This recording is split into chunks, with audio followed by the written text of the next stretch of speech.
فاكرين الواد كهربا لما هرب من الزمالك؟ وهرب بأنهي طريقة؟ لما بيته التاني نداه الأهلي يا محلاه. في 2019 عملوا كوبري لنادي أفيس البرتغالي، وهرب من الزمالك وراح ضرب عقود مع نادي أفيس وهو على قيد الزمالك، والمدة ما طالتش ورجع على بيته اللي هو النادي الأهلي، وقال لك أوف أح كهربا عقده صح. نفس اللعبة ونفس الطريقة ونفس الحركات ونفس اللجان اللي طالعين اليومين دول على قصة حسام عبد المجيد، إن حسام عقده مش صح، إن حسام عقده مزور.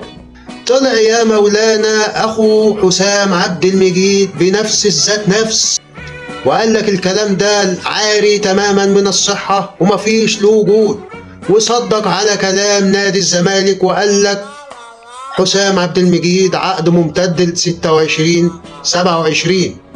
نفس اللجان اللي عملت الحوارات على موضوع كهربا هي نفس اللجان اللي بتعمل نفس الحوارات على موضوع حسام عبد المجيد، لكن الذاكرة هنا ذاكرة سمكة بننسى بسرعة.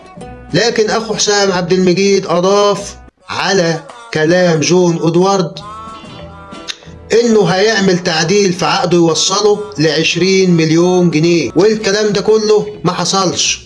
طبعا احنا بندين نادي الزمالك فيه وإدارة نادي الزمالك في القصة دي بناء عن كلام أخو حسام عبد المجيد إنه يا سيدنا في يناير حسام لو جاب عرض حلو شكرا مع السلامة يا حسام، واللي صنعك يصنع غيرك، لكن بشروط 2 مليون دولار.